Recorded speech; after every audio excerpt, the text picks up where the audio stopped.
Slavery is the first institutional economic system that we had in America. Upwards of $14 trillion were made of free labor off of Black people in America. That wealth was inherited by white Americans across the country. That is an amount of wealth that you cannot just replace with one individual policy or one check. It's all about a complete structural reform. The first thing and the very basic thing is to get started. Don't hide. Every American has a responsibility to move the nation forward on this issue. Silence is hostility toward this work. You cannot hide. You cannot be silent. Number one starts with staff, leadership diversity. That is incredibly important. If you have white staff, if you have organizations that you fund who are white, if you hire white consultants, you're going to get the ideas from white people. And that is a problem. And yet they go into some communities and wonder why people are hostile toward them. And the hostility is there because of the history. And you need to understand the history so you can empathize with how people. I've often said police have to learn to see policing through the eyes of those being policed. In order to talk about any forward movement or even to understand present context, we have to begin to weave in a better understanding of history and how it has colored where we are and where we're going, from the ships of 1619 to the Emancipation Proclamation to the Civil Rights Movement, including the murder of Emmett Till and the murder of Martin Luther King Jr., and most recently, the murder of George Floyd. The constant has been racism. I think we find ourselves returning back because many of us view racial justice as a philanthropic enterprise. As long as white America is thinking that racial justice and racial equality is something that they can give to people as a charitable gesture, as opposed to building a more just world, then when they finish giving charity, they're going to go back to their segregated spaces and pat themselves on the back. When I think of a New South, I think of a South that actually recognizes that our diversity is our strength, that the vibrancy of our difference, the vibrancy of the way we all in the South have this baseline approach, but we've taken it in so many different directions that is actually a native good. And that our responsibility then is to make certain that access to opportunity, that access to progress is made as equally vibrant and equally accessible. And that means not just equality, but equity in the distribution of resources. Begin to think differently about how you and I can be together, right? How we can live together where we're not mysteries to one another, right? Bold thinking is what is required for systemic change. Risk, as the activists would say, we got to risk everything right now, right here, right now, right here.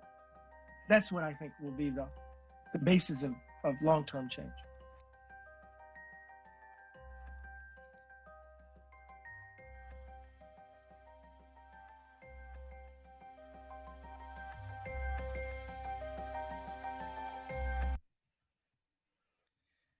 Thank you all so much for being with us for our first conversation in our reconciliation series as part of our Truth, Action, and Reconciliation conversations. I'll begin today by dedicating this entire series to my dear friend, my lifelong friend, Norma Jane Saveston, who left us on the night of December 5th at 9:26. She died suddenly and unexpectedly. It is a tragic loss for us all. She was the chairperson of E Pluribus Unum. She's been a dear friend of mine since we were 15 years old.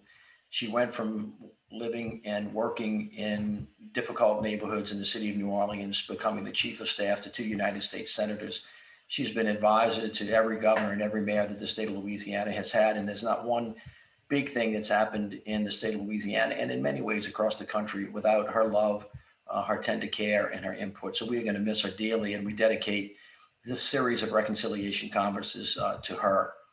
The purpose of the reconciliation conversations is to look at what it takes to create equitable communities with all of the transparency complexity, and nuance needed to rebuild systems so that everyone benefits and that no one is left behind or is left out. So we start the conversations today around the psychology of racism. Our panel will explore why it's so hard for people to have honest conversations about race that lead to actual change. What prevents us from finding common ground on issues of racism and bias? Our panel today will be led by the fantastic and wonderful Jennifer Palmieri. Jen, thank you so much for being with us, who is one of the most accomplished communications advisors in politics today and a New York Times bestselling author of Dear Madam President, and most recently, She Proclaims Our Declaration of Independence from a Man's World, and the successful podcast, There Is Just Something About Her. She also served as the White House Communications Director for President Obama. Joining her will be Dr. Peter T. Coleman. He is a professor of psychology and education at Columbia University. Dr. Coleman directs the Martin Deutsch International Center for Cooperation and Conflict Resolution, is the founding director of the Institute for Psychological Science and Practice, and is executive director of Columbia University's Advanced Consortium on Cooperation, Conflict, and Complexity. Dr. Whitney Pirtle is an award-winning author, teacher, and mentor. She is currently an assistant professor of sociology and MacArthur Foundation chair in international justice and human rights at the University of California, where she also directs the Sociology of Health and Equity Lab. And finally, Rachel Brown, the founder and executive director of Over Zero, an organization that works to build resilience to identity-based violence and other forms of group-targeted harm.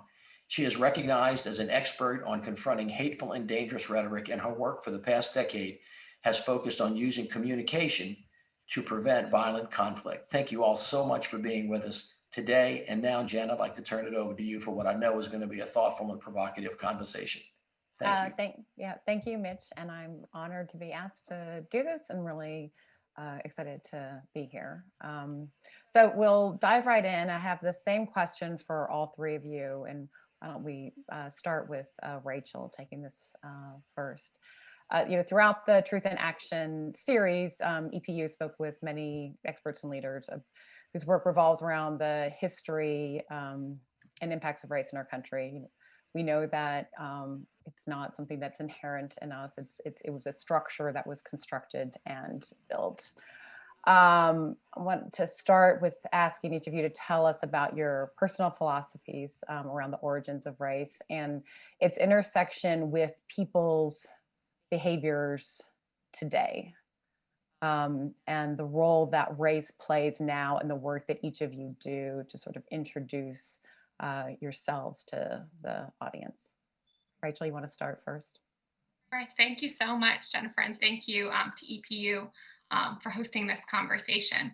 I'll start sort of where you left off, which is that we didn't get to where we are overnight. We didn't have the systemic racism that we have today is not something that just happened. We got here with decades, with centuries of concerted effort, of planning, of investment, and of action. And so we can't expect to address and undo these harms, to undo these systems created with centuries of work without concerted and committed efforts. And it's not going to happen overnight. We need to commit over extended period of time and also to act with urgency. But it really is, we're addressing a human-made problem. And I think the first thing that we have to recognize is that means we have agency. It's a human-made problem. And so there is a human-made solution and set of solutions, but it requires us to feel a sense of urgency and of agency and to act. And I think, of course, this is a topic that one can go on forever, but I think to me, that's the most fundamental piece here, that when we recognize that we have agency and that there is urgency, we can start to peel back the layers and understand how it impacts all of us throughout the course of our lives, the types of narratives that we inherit, that we hear, our understanding of history, our day-to-day experiences, our perceptions of ourselves and of others. And so I just think there's really a call to action for all of us. Can you tell us a little bit about what you do at Over Zero, just to explain the concept there? Absolutely.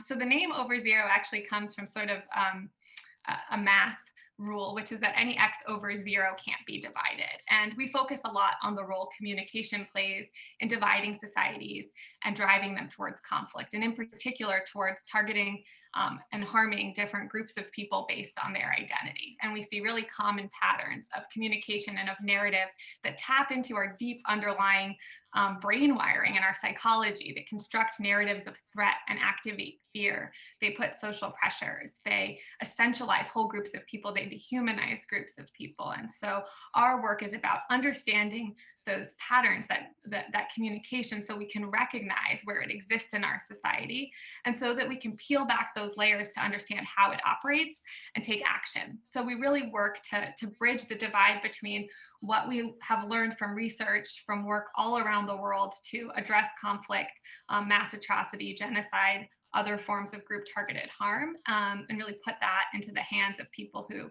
know their context and their communities and support them in the actions that they're taking to address these harms. Great. All right, thanks. Dr. Pirtle, can you go next? And again, about the work you're doing now, the role that race plays in it, but also your personal philosophy on the origins of racism, and then how it's intersects with how people are, how people behave today in America.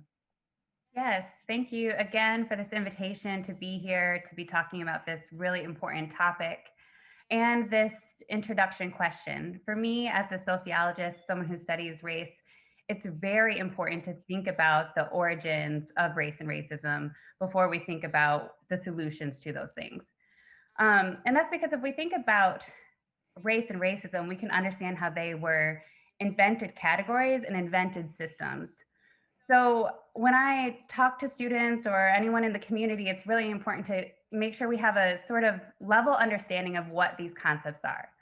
So race is a social construction. That means that societies have created it and attached meaning to it. Race refers to a category of people, oftentimes based on phenotype and ancestry. But it was invented by Europeans during Enlightenment through racialized pseudoscience as a way to explain differences between themselves and others.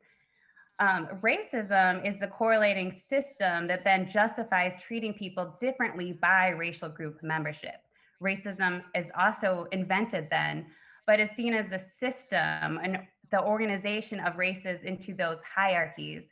That means that those who are at the top have the most access to resources, privileges, and power.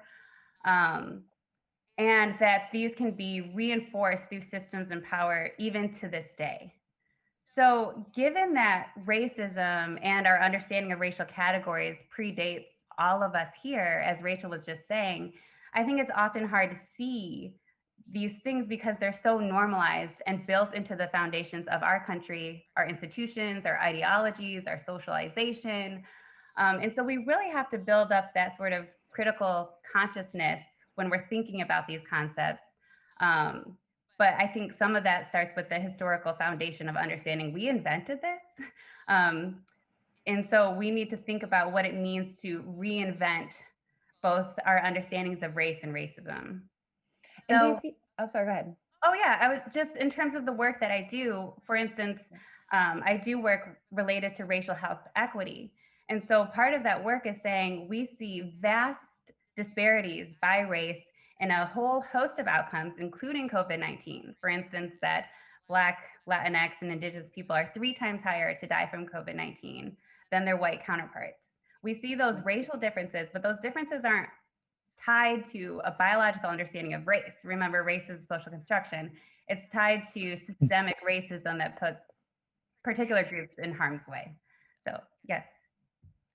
What I want to ask you is this: if you feel the degree to which white people have a block on that particular notion, that appreciating this is something that was constructed, it actually started in Europe. I mean, the litany that you just went through. How, I know it's hard to quantify something like this, but how big of a block or a problem do you think white people not seeing that is that when people do appreciate, is that an aha moment where they're like, oh, I hadn't considered all of that? I think it can be an aha moment. Definitely, And I think the biggest aha is understanding the difference between race and racism.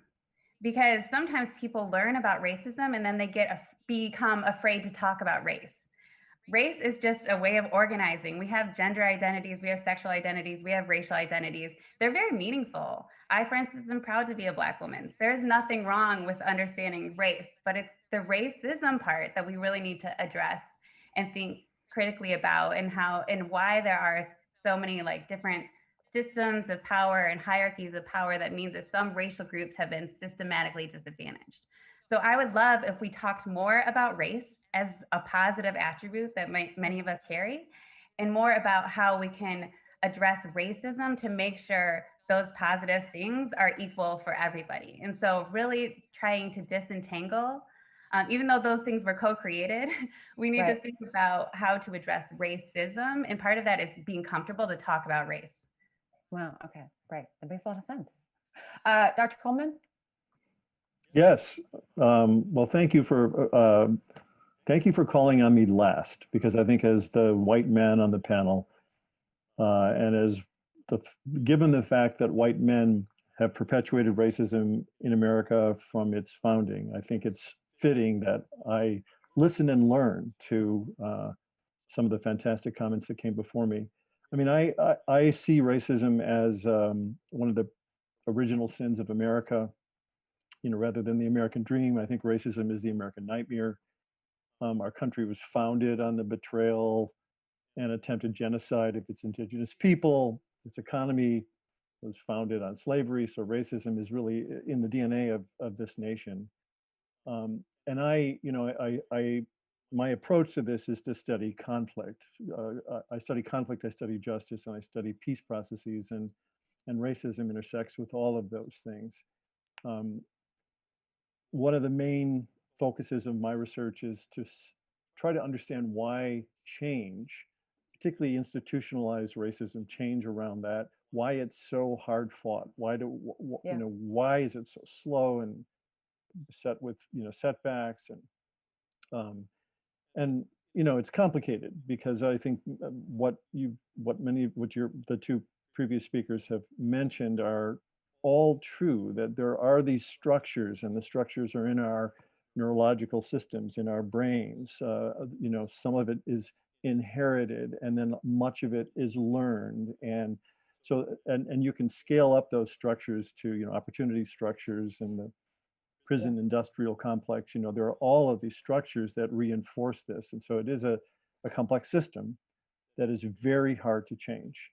I think the good news these days that I have to say is that one of the things we learned from, when systems that are stuck, when they do change, is they usually don't change incrementally through sort of working on little things like just implicit bias. They usually change in responses to some kind of major political shock. Like George Floyd, like the protests? Do you think does that reflect that? Is that the same kind of moment? Well, I would say we're in the midst of a series of political shocks.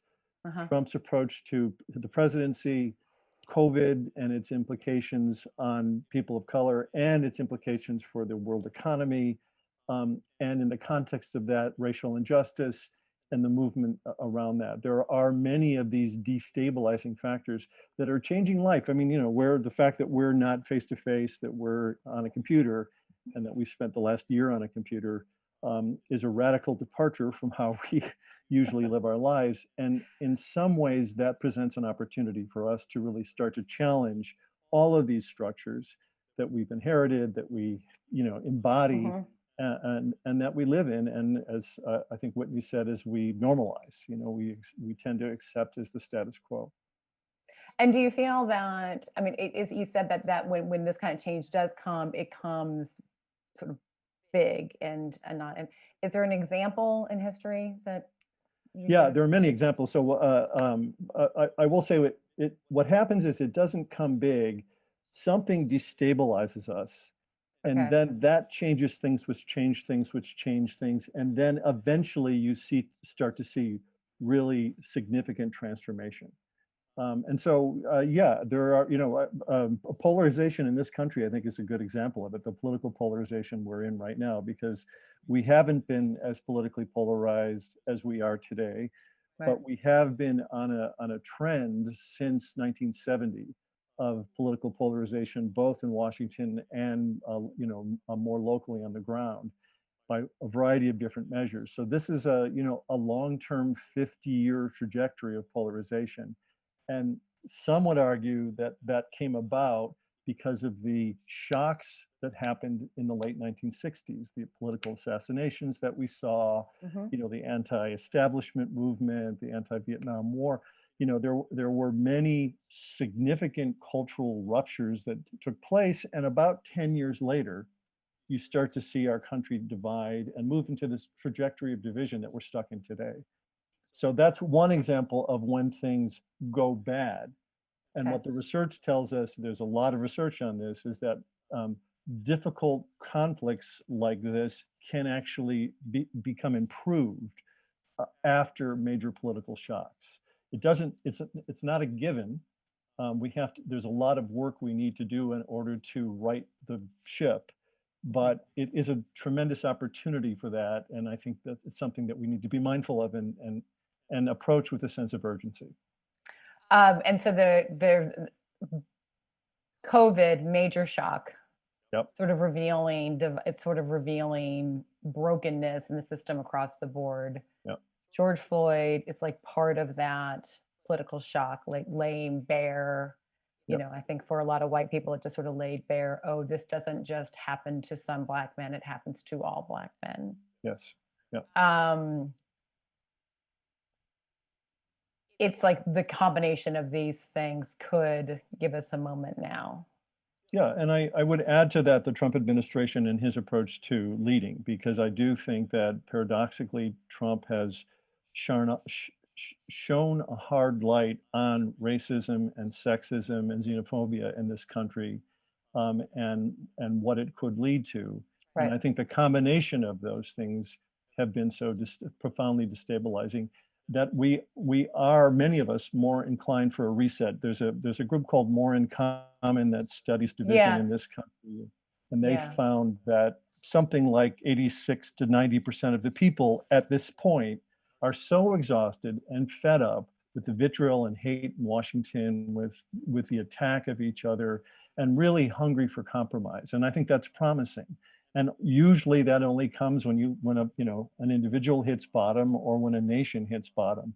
And in some ways, we've been hitting bottom again and again and again, and people are hungry for something else. And so this is an opportunity to shake things up and to affect real sustained change. Okay, so given that, and I'll ask each of you this: how do we, when we're trying to get white Americans to confront this, how do we start to dismantle these beliefs? I have, I was born, I was a Navy brat, so I was born in Mississippi, lived there, lived in the South until I was about 11, then was in California. So I've kind of lived in lots of different places in the country, and talk about these issues with my friends in all spots. And I think I was talking to one friend of mine, a white man from Mississippi, who I think they say when they say I'm not racist, that means I've made a decision to not hate Black people, and they think that's it.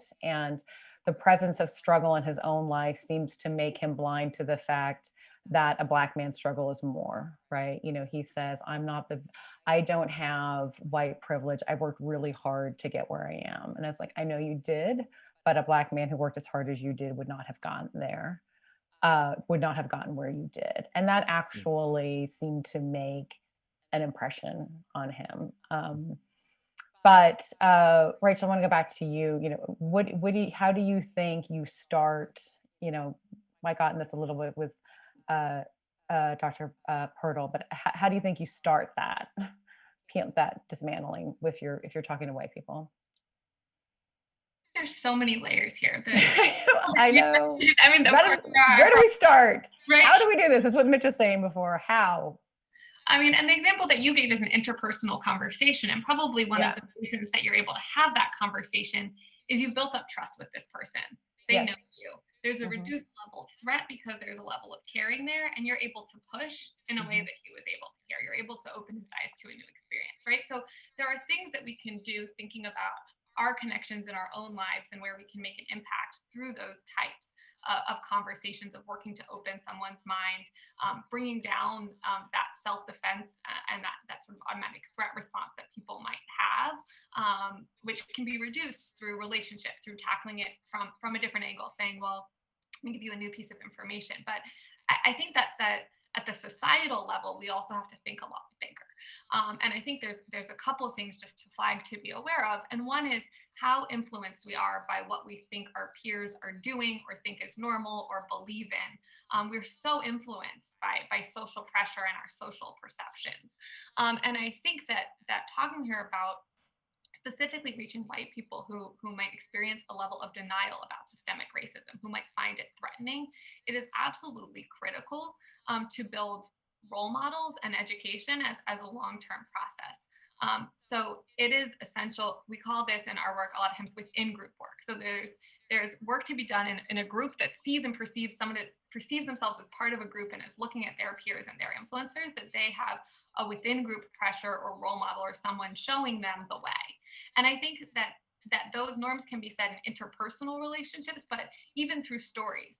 Does somebody watch someone else who shares similar life experiences, who might start in a similar place that they are, transform how they think about things, be exposed to new information, to new ideas, and slowly shift their mind? Again, that starts to reduce threat, but it also shifts the social pressure from a denial of systemic racism to starting to be open to learning about it. I think also critically important is when we look at how we're divided and segregated, we talk a lot now about echo chambers and media bubbles and things like that.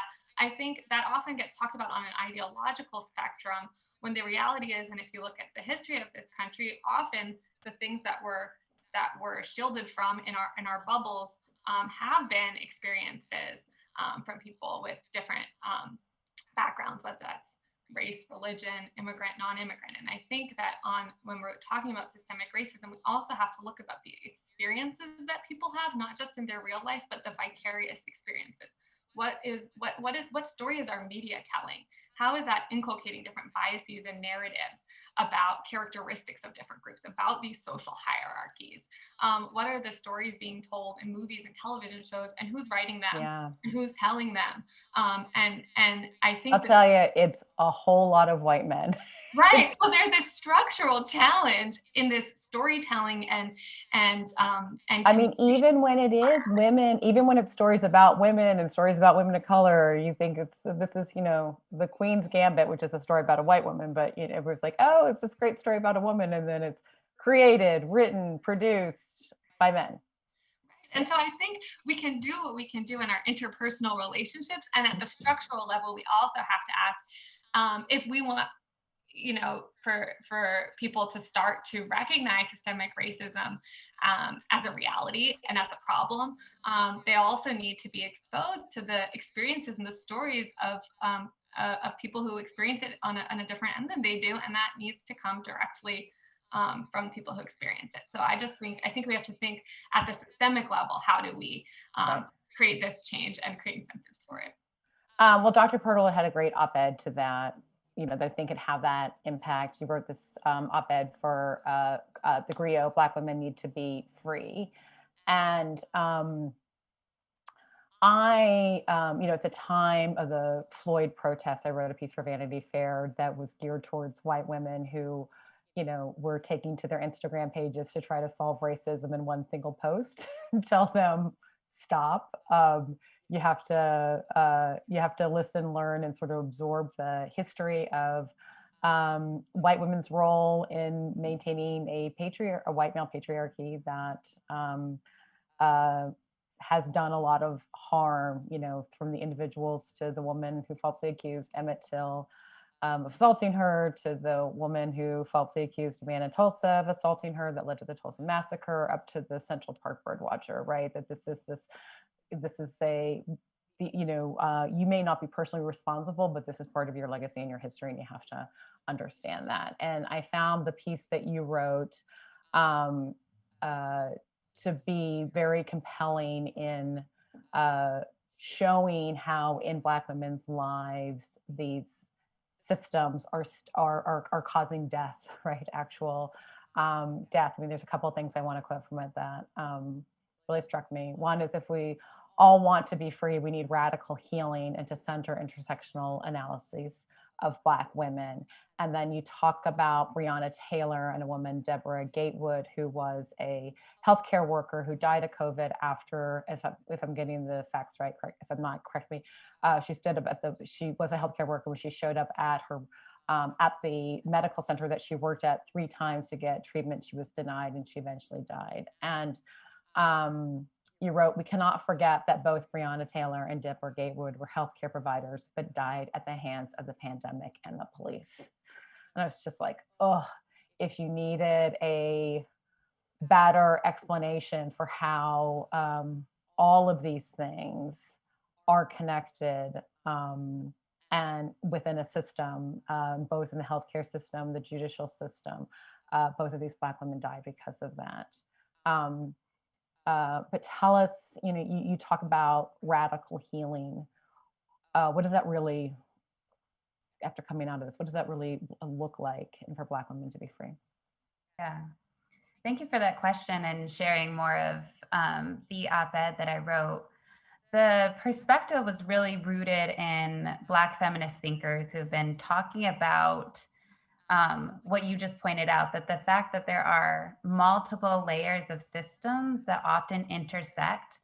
And if we think about a system as a burden, you can just think about how these burdens just like wear and tear at women's bodies throughout the life course. But then there's sometimes these moments where, yes, people have died, both at the hands of the police, the pandemic. People have talked about those like parallel plagues. And so in that tradition of thinking about the intersectional analysis, it's not necessarily focusing only on Black women.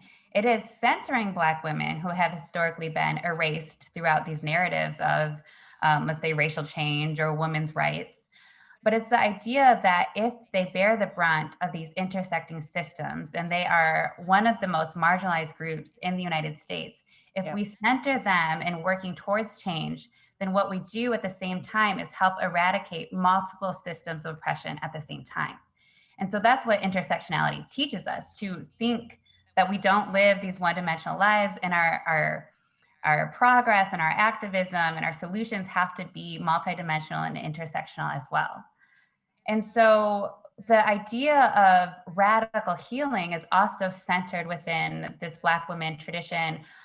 There was an article, a group of researchers, including Black women psychologists, Helen Neville and Brianna French, and they talk about the trauma that we endure, we as a society. It's like this historical trauma. And for instance, Black women bear a lot of that brunt of the historical trauma. But you can, when dealing with trauma, you can learn how to cope, or you can learn how to heal. And so they talk about radical healing as a way to move past coping with the historical trauma of systemic oppressions, racism, classism, sexism, etc., and think about how to heal at the larger scale, for a societal level scale. The healing, if we're dealing with historical trauma, all of us in the United States at the societal level, then we think about radical healing as us healing and moving past that at the societal level as well. So they talk about radical healing as being grounded in collectivism, that we have to look for solidarities and working together. It must be embedded in that thing that I mentioned earlier, a critical consciousness. So you have to do learning and have a critical lens, engage in critical race theory, for instance, even when the federal government is telling us not to. You have to have a critical consciousness. And they also ask for radical hope. They see radical, like the radical is considered an ideology that promotes the idea that complete change is necessary to reduce social problems. So a radical hope that also builds off strength and resistance and self-knowledge. So for me, I think one of the arguments is that we have to understand how these intersectional oppressions work together to lay on burden after burden for particular sectors of our society. but we also have to engage in what a healing practice looks like at that same level. And it needs to be like all hands on deck. Sometimes that means you're checking your own privilege and your silence in a particular moment. Sometimes it means you're using that the privilege to leverage and benefit others. There's so many different ways that has to come across, but it does come within like the grounding of a critical consciousness rooted in understanding these things that we've been talking about today. And then a belief that we might address and make some change towards reducing social problems. Dr. Coleman, when discussing race, I thought it was really interesting when Dr. Pirtle said to separate race and racism and encourage people to talk about race, which makes most white people, freeze up in fear. That's like really, that seems like a very productive way to think about it. But a conflict arises as a result of the reactions we have towards each other's conscious and unconscious bias. How do you think we begin to deal with that?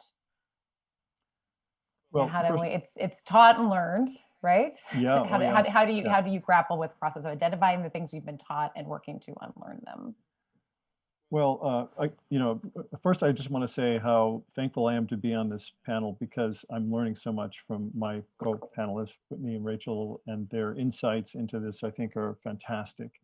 And I guess that is a way to say that what I think is important, particularly if we're talking about whites and white men, is that we learn to listen. There is a concept called radical listening. Yes. Which is about really recognizing that we need to be quiet and take in information and really have it influence us. And one of the things that research has shown is that particularly people in power, if they shut up and listen and pay attention to the struggles, the extraordinary qualities of people in lower situations of lower power, the whole system can be transformed by that. So part of it, I think, is radical listening. I mean, because I think about the multiple structures that keep this thing in place. Yeah. I don't think we're going to talk ourselves out of this. And there's a lot of call for bringing people together and having conversations. And I'm skeptical about that unless those conversations are supported effectively. And so my advocacy is not just to tell people to meet somebody and talk, but it is to identify groups like Hope in the Cities. So Hope in the Cities is a group that was founded in Richmond. It is around race dialogue. It supports not only conversations around those issues, but it also encourages, once the community members have had sufficient dialogues where they hear and listen to each other, and usually it's sort of based on stories, they then move into joint action. They identify something in their community that they think that they're well positioned to take on, and then they move into kind of an activism phase. I think those are critical. I think it is about whites getting to a place where they can listen, they can perhaps drop some of the defensiveness and hear, and be changed through those kinds of conversations. But they're hard conversations to have, and they're not things that we're prepared to do.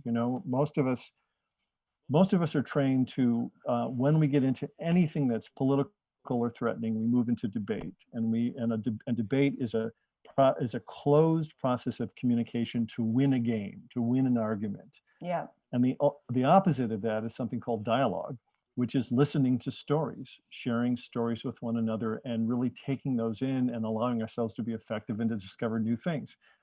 And those kinds of encounters, where you really hear about the humanity of others and the struggle of others and the brightness of others, those are transformative. And those can change people and groups of people who can then mobilize into real action. And I think that's the combination. So the only pitch that I would make is that, fortunately, there are groups like E Pluribus Unum and Hope in the Cities across the country that are doing this good work in communities, in major cities and in small towns across the country. So part of what I advocate is finding them, locating them, helping direct people to them, So that as this 86% of the population gets burned out and is trying to find another way, they don't have to do it on their own. They can do it in a context where they can actually learn and grow and help change the system. And maybe community-based is easier. I mean, it's a better place to start, a small, smaller scale, shared interest in local issues. I think it's critical. I think that's really where the health of, and there are so many bright spots around this country where that happens. Those groups need support, right? Because ultimately they're on a shoestring and they're focused on service and they don't have sufficient support. So they definitely need, donor support, government support, but what they're doing locally is resonant and working, and that's what people should tap into and move into. Rachel, what are your thoughts about how you approach hard conversations to be able to work through this issue? I think I would really, first of all, second what Dr. Coleman just said, that we're not just going to talk our way out of this. Again, right. I keep coming back. These are the challenges that we're dealing with have been created with intent and a lot of hard work over time. And I think that it's really important, even if we're thinking about that interpersonal level of conversation, it's not a one and done. It's not a put a Band-Aid on something. That's long-term work in conversation with others. I think in conversations, speaking for myself as a white woman, in conversations with ourselves, right? These are hard conversations with ourselves, with people close to us, with others around us. But I also think when we're talking about especially trying to reach and bring more people on board to these conversations to push ourselves further, we have to also remember that we kind of like to think that we can talk and think our way into changed beliefs and ways of seeing the world, when in reality, it's often that we act or experience or feel our way into changed beliefs or an openness to new ideas because of an experience that we've had or a story that we've been exposed to. And so I think, again, at that structural level, we have to think about how are we changing people's experiences? And that can often be the opening to have a hard conversation. So I think that we have to think about these hard conversations, not just as a one back and forth, but as part of a larger process and set of work that's done, where we're building enough trust to even have the conversation and using the conversation to fuel action. So what does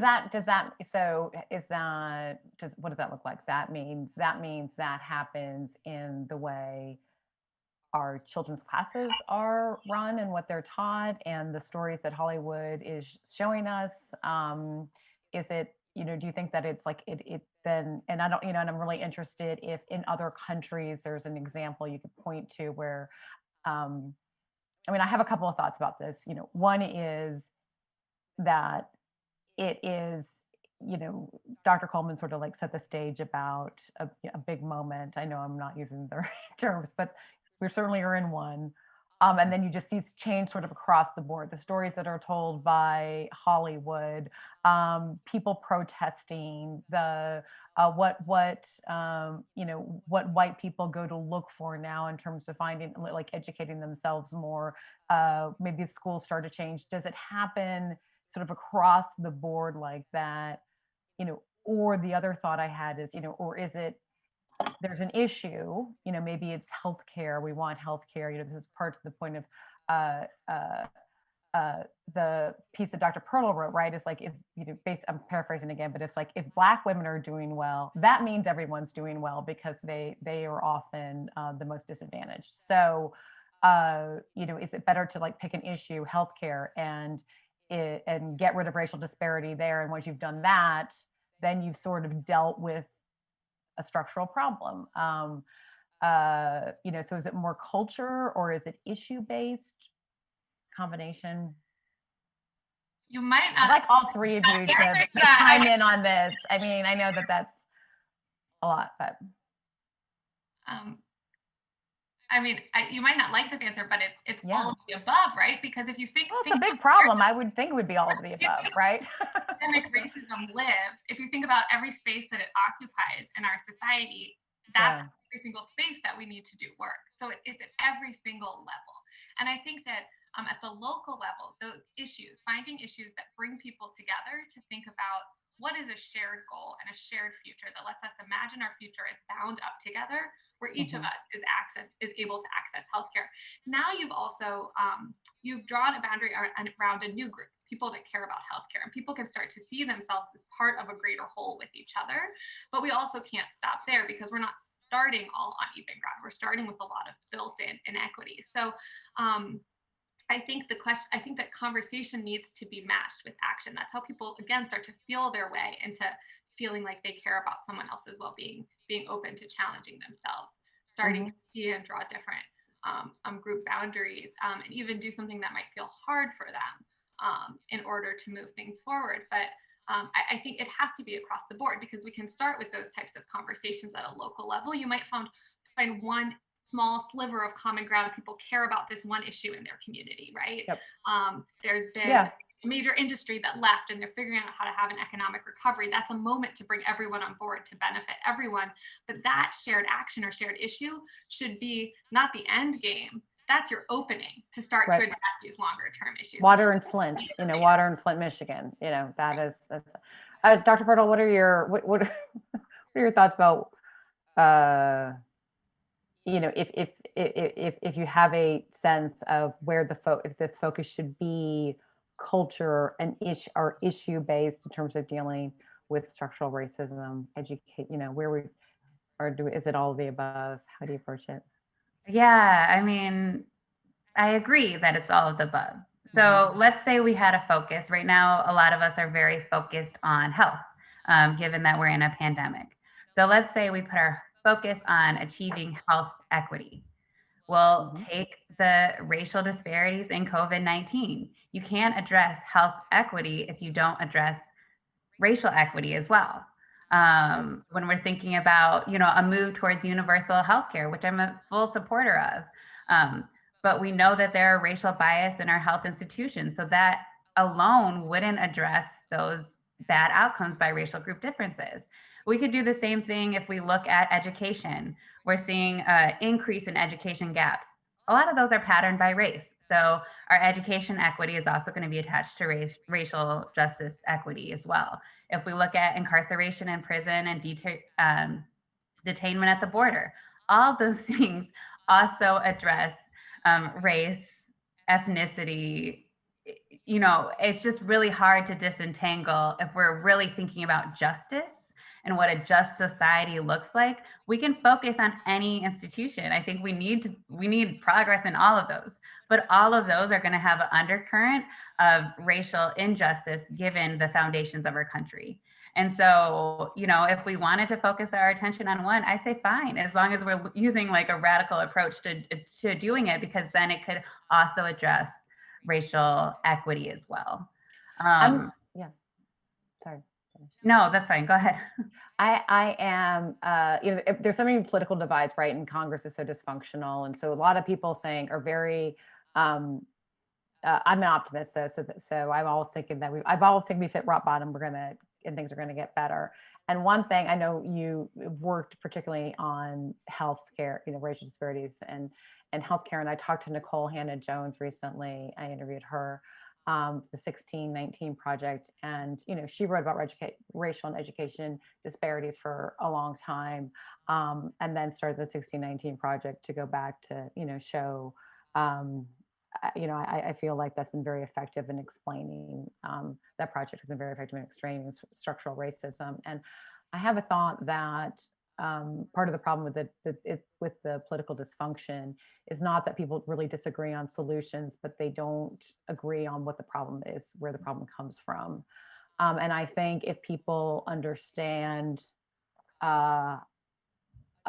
more about why it is that Chicago, Milwaukee, Minneapolis developed the way they did, why those cities are so segregated, why there's not economic opportunities across the board in those cities as part of the Great Migration from the South of Black Americans, or why the disparities exist in the healthcare, they might be more willing to support solutions that would make the society more equitable do you think this, do you see this conversation on race helping move along policy solutions too? Yes, I think so.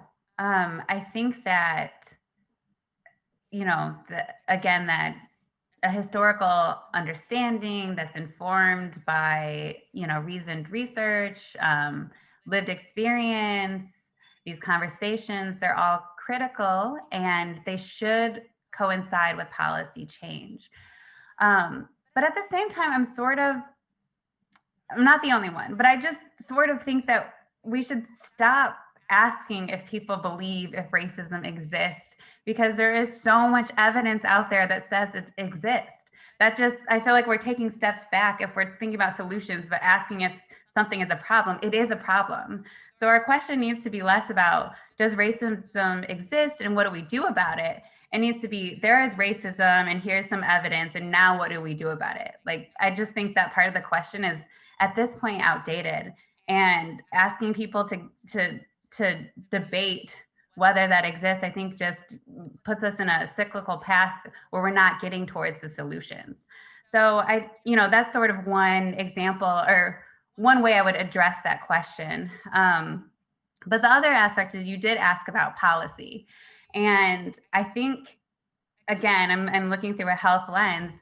The pandemic is a great example. You tell people to stay home, they're not going to stay home. Part of that is because maybe they don't have the privilege to stay home like I do. Maybe they are essential workers who are delivering packages or checking us out when we get groceries. But we're focusing on these individual level actions when we really need a policy to say we must stay home, or, we must give PPE to every single essential worker. We need those policies so these individual actions can occur. Not everybody has the same access or free power or privilege to do what the CDC says is best to do. So there's structure and power issues there. And so we can't leave it up to individuals because we are imperfect and we're embedded in a society that's unequal. We have to, all of these conversations have to come with policies that are, set the structure for then individuals to grow and do what we need to do. We are running out of time. We have 2 questions from the audience. And Dr. Pirtle, I feel like based off of what you just said, I think, let me just ask you your reaction to this. To heal means to make whole. How do we think we can convince those who hate so fiercely that they will feel better when we all work on problems and solutions together right now and reject hate as a hindrance to so much good that awaits? Or maybe we shouldn't make that, maybe we should not make that our first goal. Yeah, I like where the question started, to heal it, to make whole. And I know one of the questions that we talked about as a group before going into this is how do we get people to be on the common ground? And I think that, again, is good, but, I am not going to engage in a dialogue with somebody if they don't see my humanity. That, to me, is the bottom level for engaging and thinking about healing or a common ground, or, they have to bring a certain set of ideas and understanding that all humans are created equal before I even engage them on what to do next. And so, yes, we need love in action, we need empathy, we need kindness, but we need an understanding that all people are created equal and therefore should have equal outcomes and equity in all of these institutions for us to really move forward. Right, we need action, right? It's like it would be great if that person felt better about themselves, but I think to get the priority is on dealing with these actual problems. Are there other, from all 3 of you, just as our last question, are there other examples of racial conflicts in our world's history that have been resolved that the U.S. can look to as a roadmap or important lessons? Well, I'll say one thing. One of the places. So one of the things I study long-term difficult stuck conflicts, and I study sustainably peaceful societies. And one of them is a place called Mauritius, which is an African nation. It's an island nation off the coast of Africa. And Mauritius is a highly multicultural society. It has a long history of colonialism and slavery, and yet it is today one of the most peaceful societies in the world. And we've spent time there and trying to understand why that is. And you know, it's not simple, because there have been political solutions, and there have been attempts at reparations, and there are norms in the community that are really pervasive around respect and not proselytizing your religion or your point of view. So it is a constellation of things. There is no one thing. So I agree with everything that's been said thus far. It can't just be bottom up. It can't just be through conversations. It has to come from different places. But I will say that Mauritius did come out of some very difficult times. And they looked at those difficult times and said, you know, we don't want this in our future. And that's what we see in most of these societies. Costa Rica came out in 1948 out of a bloody civil war and said, we're not going to do this ever again. We're going to dismantle our military. We're going to put money into education and healthcare and justice. And so oftentimes it is coming out of a difficult time like this, and then it does take a variety of things. The good news with complicated problems like this is that there are many potential solutions, and we don't always know where they come from. They can be small things. They can be some moral leader that steps into the fore. So, right. You know, it's leadership matters, isn't it? Sorry? Leadership matters. I mean, leadership matters, but leadership in a distributed way. It doesn't necessarily we don't need one person to necessarily do this. We need many people to do it, but it definitely helps if those with resources support and encourage it. Did Rachel or Dr. Pirtle want to add anything here? I see Mitch has joined us to help us wrap up.